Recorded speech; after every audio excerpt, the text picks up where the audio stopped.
morning.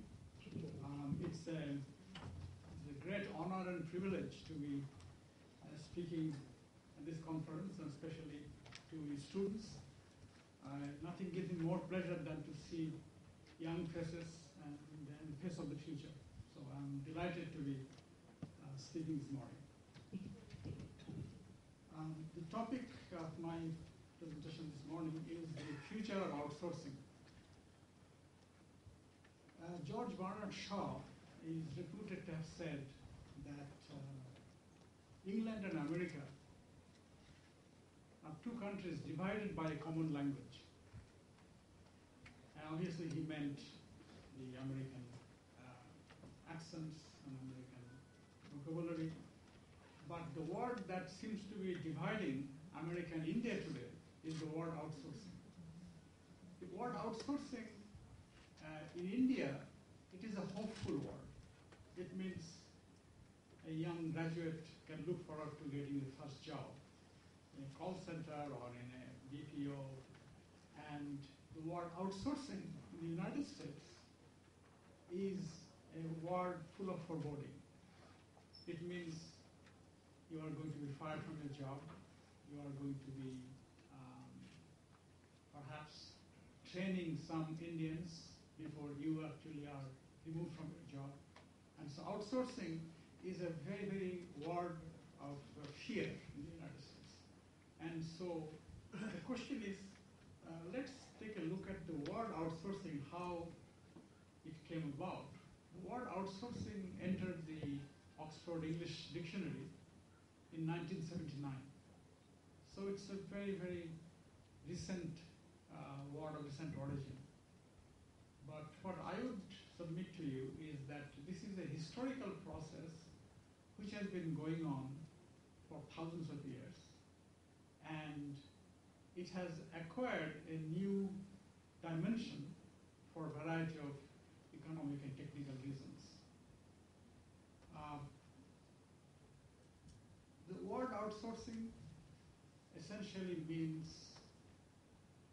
that non-core jobs of a company, of an enterprise is handed over to people outside the organization to perform it.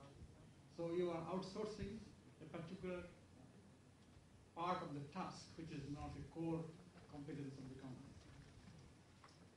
And it doesn't mean that it has to be outside the country. It could be in the same city, it could be the same state.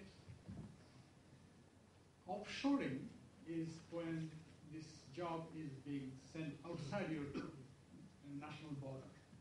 So in our everyday use, we tend to use these two words interchangeably. We use outsourcing and offshoring as if they mean the same thing. They are not actually. Now, outsourcing basically relies on the fact of division of labor. And Adam Smith, in his inquiry to the Wealth of Nations, he presented the fact that to make a pin by one man, it will be very, very difficult and long task. Whereas if the production is broken up into 18 segments, which then it was, then thousands of pins could be produced by the workers in a single day. So so you can understand why then this income gap that is growing in the United States and the growing unemployment of educated workers is leading to this tremendous anger against outsourcing. So that is what you need to understand, that they have reasons to be angry because it is the elite who thought their job was secure from any turmoil. They are not finding that their job is not secure. And that is the reason for why outsourcing has become such a toxic word in the United States and Europe in general. So even Andy Grove, the founder of Intel, who is perhaps one of the father of outsourcing, he has recently written, what kind of society are you going to have if it consists of highly paid people doing high value added work and masses of unemployed? So that is the concern today, that if you are highly qualified and a top manager, you are making fine. But if you are a little below that, then your job is going to China and India elsewhere. So the question is, what is the future? Now, future, of course, predicting future is the most difficult task. But looking at the trend, one can say that outsourcing is unstoppable because it is simply giving tremendous efficiency and productivity. And if companies exist not to have for charity but to make profit, they will all gravitate towards this system. And in fact, the last report I saw, in the first quarter of this year, globally outsourcing has increased 20%. So this is a massive increase despite the economic downturn. In fact, I would say because of the economic downturn, there will be more outsourcing because companies wanting to save money, simplest way of save money is to save on wages. And that is meaning keeping job also. So outsourcing is going to increase, but it is going to be increasingly contested and socially very disruptive in the West and the United States.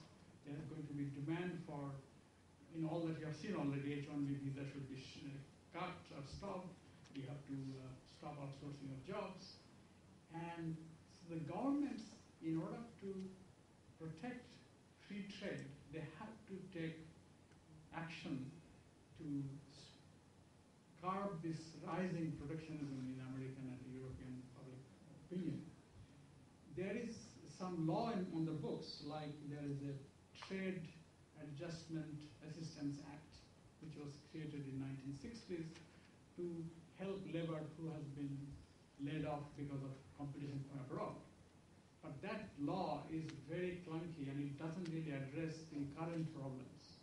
So the government, in Europe too, there is a law against adjustment of globalization adjustment assistance.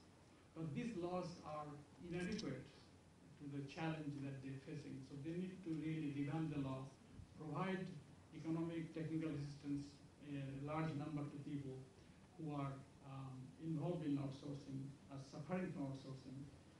But longer term, education reform and building infrastructure, these are two long-term things that the governments have to do, and which is, of course, more difficult and more difficult to address in the election year. But economic trend is that outsourcing is to grow and it is going to be more contentious. And so basically I would say just fasten your seatbelts and get ready for a bumpy ride. Thank you.